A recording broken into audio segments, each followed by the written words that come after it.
J'ai appris Daniel Safou est très très malade. Il a un cancer et un cancer et un poumon, qui passe. C'est vraiment un frère. Au-delà, il y a un clash de Rokio Sala. Il y a un qui passe. C'est vrai qu'il y a un que ceux qui ont bombi malamouté alors qu'il était député, et vous n'allez pas si pour naïe. Parce que nous avons mbongo ate zokota mbongo ate tondi nanda kusoki asike zokota te akale aussi là.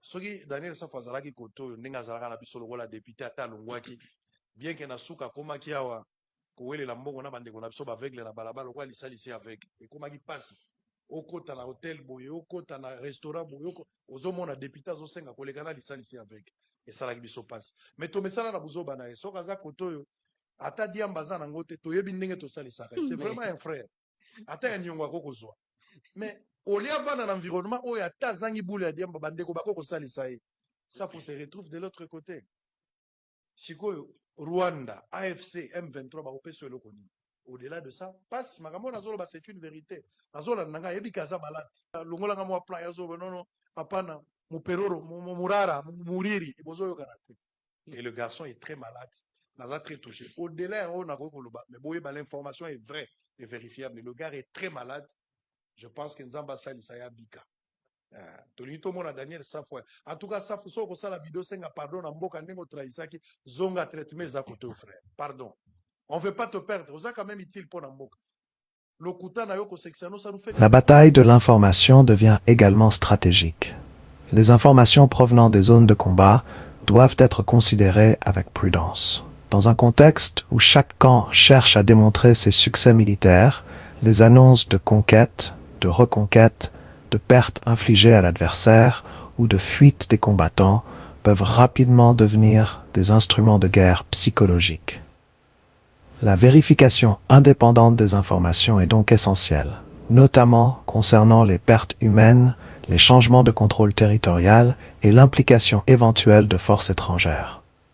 Une pression supplémentaire sur les populations civiles. Le principal risque demeure cependant humanitaire. Dans les zones rurales des hauts plateaux, une intensification des combats peut provoquer des déplacements massifs de population, interrompre les activités agricoles et commerciales et compliquer l'accès aux soins et à l'aide humanitaire. Les populations civiles se retrouvent souvent prises entre plusieurs forces armées, avec peu de possibilités de protection ou de déplacement sécurisé. C'est pourquoi toute opération militaire devrait être accompagnée de mesures destinées à protéger les civils et à garantir l'accès humanitaire aux personnes affectées. Vers une extension du conflit, la question politique fondamentale est désormais de savoir si les combats autour de Minembwe resteront circonscrits au haut plateau de Fizi ou s'ils participeront à une extension du front vers d'autres territoires du Sud Kivu. Les tensions signalées simultanément à Kalehe, notamment à Qatar, Tushunguti, Nyamugari et Kivoka, montrent que plusieurs foyers de confrontation existent dans la province.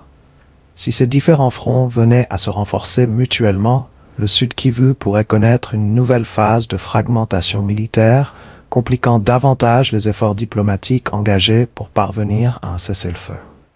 Une bataille militaire, mais surtout un test politique pour Kinshasa.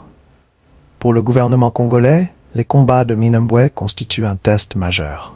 Une progression des FARDC et de leurs alliés pourrait être présentée comme la preuve d'une capacité retrouvée à reprendre l'initiative militaire.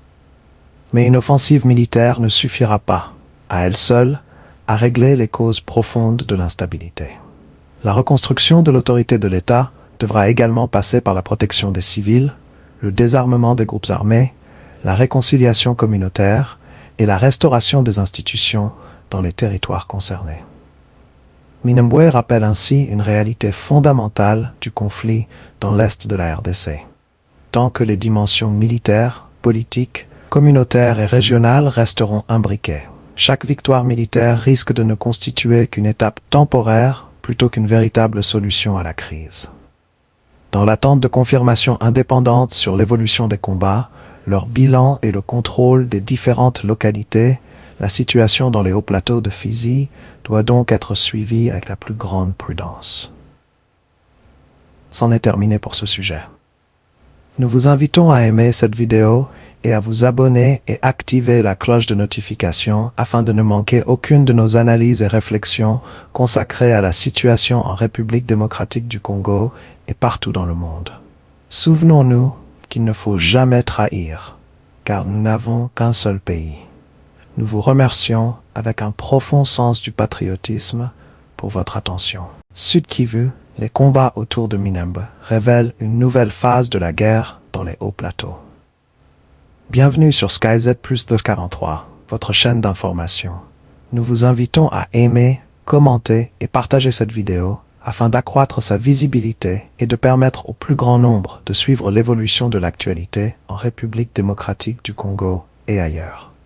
De violents affrontements ont été signalés ce lundi 17 août 2026 dans les environs de Minembwe, dans le territoire de Fizi, au sud Kivu.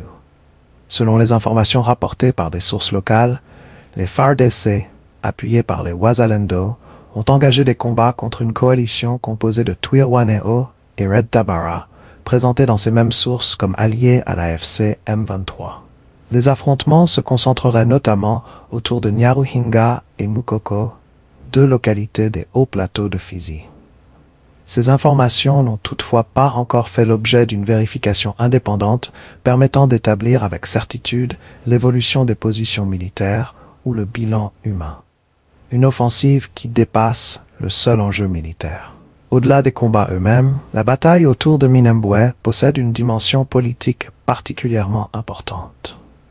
Les hauts plateaux du Sud Kivu constituent depuis plusieurs années l'un des principaux foyers de tensions communautaires, militaires et foncières dans l'est de la RDC.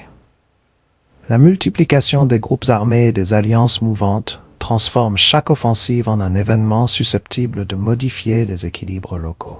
L'engagement des FARDC et des Wazalendo, aux côtés des forces gouvernementales, traduit également la volonté de Kinshasa de reprendre l'initiative dans certaines zones où l'État a longtemps éprouvé des difficultés à exercer son autorité. Mais cette stratégie comporte un risque. Plus les groupes armés locaux sont impliqués dans les opérations militaires, plus la frontière entre défense territoriale, rivalité communautaire et affrontements politico-militaires devient difficile à établir. Minembwe, un territoire au cœur des rivalités régionales. La situation de Minembwe ne peut pas être analysée indépendamment du conflit plus large qui traverse le Sud Kivu.